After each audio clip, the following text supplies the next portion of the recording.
അഭിമാനമുണ്ട് എനിക്ക് എൻ്റെ ക്ലബിനെയും ടീമിൻ്റെ തലവരായിട്ടുള്ള നിഖിലേട്ടനെ ഓർത്ത്. കപ്പ് എന്തിനാണ്? ചിപ്സ് ഉണ്ടല്ലോ പകരം ചിപ്സ്. കപ്പ് ഉണ്ടെന്ന് പറഞ്ഞാൽ നിങ്ങളുടെ വിശപ്പ് മാറുമോ? ദാഹം മാറുമോ? നിങ്ങളുടെ കണ്ണിൽ നിന്ന് കണ്ണീര് വന്നാൽ ആ കപ്പ് കൊണ്ട് നിങ്ങളുടെ കണ്ണീർ തുള്ളികൾ പിടിച്ചു വെക്കാമെന്നല്ലാതെ കണ്ണീർ തുള്ളികളെ തുടച്ചു മാറ്റാൻ നിങ്ങളുടെ കപ്പ് കൊണ്ട് പറ്റുമോ? പക്ഷേ കേരള ബ്ലാസ്റ്റേഴ്സിനെ കൊണ്ട് പറ്റും. Still we are trophy virgins. Club രൂപീകരിച്ച് 10 വർഷത്തിലേറെ ആയിട്ടും കൂടെ വന്നവരെല്ലാം ഒരു കിരീടമെങ്കിലും നേടി തങ്ങളുടെ ട്രോഫി ഷെൽഫിൽ കിരീടങ്ങൾ അടുക്കി വെക്കുന്ന കാഴ്ച കാണുമ്പോഴും കേരള ബ്ലാസ്റ്റേഴ്സിന്റെ ആരാധകർക്ക് അത് കണ്ട് സങ്കടപ്പെടേണ്ട കാര്യമില്ല. കേവലം കപ്പുകൾ കൊണ്ട് ആരാധകരുടെ വിയർപ്പ് തുടയ്ക്കാനോ അല്ലെങ്കിൽ കണ്ണീരൊപ്പാനോ വിശപ്പ് മാറ്റാനോ ദാഹം മാറ്റാനോ കഴിയില്ല. പക്ഷേ നിഖിലേട്ടൻ ഞങ്ങൾക്ക് വേണ്ടി എന്തൊക്കെയാണ് തന്നിരിക്കുന്നത്? ഗാലറിയിൽ ഇരുന്ന് ആർത്ത് വിളിക്കുമ്പോഴും വീട്ടിൽ ചെന്ന് വെറുതെ ഇരുന്ന് കരഞ്ഞു മെഴുകുമ്പോഴും ഞങ്ങൾക്ക് വിശക്കുകയാണെങ്കിൽ ഞങ്ങൾക്ക് കഴിക്കാൻ ഏത്തയ്ക്ക ചിപ്സ് തരും. കപ്പിനേക്കാൾ വലുതാണ് മക്കളെ ചിപ്സ്. ഇനി വിശപ്പ് മാത്രമല്ല, ഞങ്ങളുടെ ദാഹവും മാറ്റും. ഇനി ഞങ്ങൾ എപ്പോഴെങ്കിലും ദാഹിക്കുമ്പോൾ ഞങ്ങൾക്ക് ക്രാവിറ്റ്സിന്റെ പഴമയുടെ രുചിയും ഓർമ്മയും പാരമ്പര്യവും സ്മൃതികളും പേറുന്ന ഗോലി സോഡ തരും. അതും നല്ല പുതിയ പാക്കറ്റിൽ.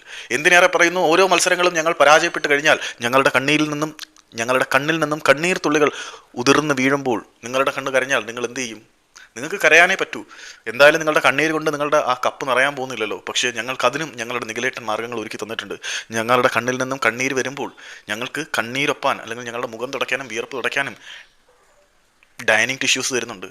കഴിച്ചിട്ട് അവിടെ ഇവിടെയൊക്കെ പറ്റുന്ന പൊടി തുടയ്ക്കാനാണെന്ന് പറയുന്നെങ്കിൽ പോലും യഥാർത്ഥ ഉദ്ദേശം ഞങ്ങളുടെ ആരാധകരുടെ വികാരത്തിനോടൊപ്പം ചേർന്ന് നിൽക്കാൻ തന്നെയാണ്. ചിപ്സ് കഴിക്കുമ്പം ചിപ്സിൻ്റെ പൊടി ഇവിടെ താടിയിൽ പറ്റിയിരിക്കുകയാണെങ്കിൽ അത് തുടച്ച് കളയാൻ ഞങ്ങൾക്ക് ക്രാവിൻസിൻ്റെ ഡൈനിങ് ടിഷ്യൂ തരുന്നുണ്ട്. ഇത്രയൊക്കെ തരുന്നില്ലേടേ? മറ്റുള്ളവർ കപ്പ് മാത്രം തരുന്നുണ്ട്. കപ്പ് കൊണ്ട് നിങ്ങളുടെ കണ്ണീരൊപ്പാൻ പറ്റുമോ?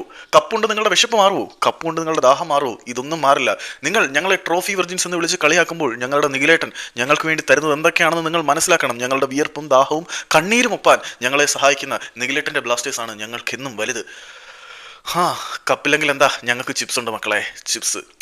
Still we are trophy virgins എന്നൊക്കെ പറയുന്നത് വളരെ വലിയ നാണക്കേട് തന്നെയാണ്.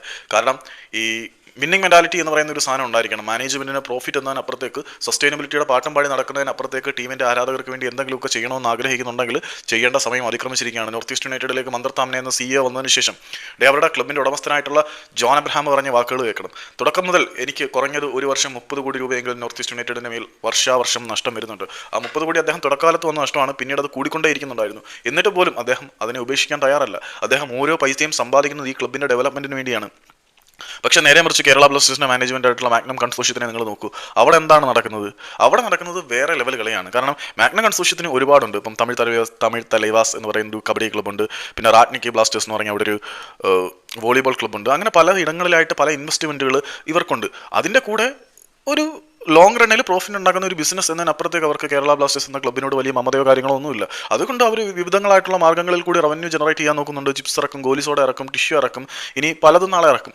പക്ഷേ അപ്പോഴും വിന്നിംഗ് മെന്റാലിറ്റി ഉള്ള ഒരു ടീമിനെ പ്രൊവൈഡ് ചെയ്യാൻ അല്ലെങ്കിൽ ടീമിന് ഒരു കൃത്യമായ ഫിലോസഫി ജനറേറ്റ് ചെയ്യണമെന്നോ ആരാധകരുടെ ആത്മവിശ്വാസം അല്ലെങ്കിൽ ആത്മാഭിമാനം ഉയർത്തണമെന്നോ അവർക്ക് യാതൊരു ലക്ഷ്യങ്ങളുമില്ല. കാരണം അവരെ സംബന്ധിച്ചിടത്തോളം after all it's A business.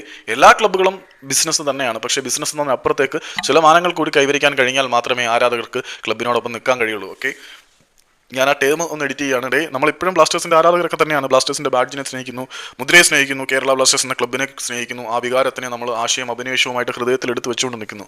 പക്ഷേ ഈ മാനേജ്മെൻറ്റിൻ്റെ തെറ്റായ പോളിസികളെ നമ്മൾ വിമർശിക്കേണ്ടതല്ലേ? ഇപ്പം ഞാൻ മാഞ്ചസ്റ്റർ യുണൈറ്റഡ് ഫാൻ ആയതുകൊണ്ട് തന്നെ എനിക്ക് അതിനോട് ചേർന്ന് നിൽക്കാൻ പറയുന്നുണ്ട്. We love United but we don't love Glazers എന്ന് പറയുന്ന പോലെ we love Blasters but we can't love Magnum എന്ന് ഉറക്കെ പറയണം.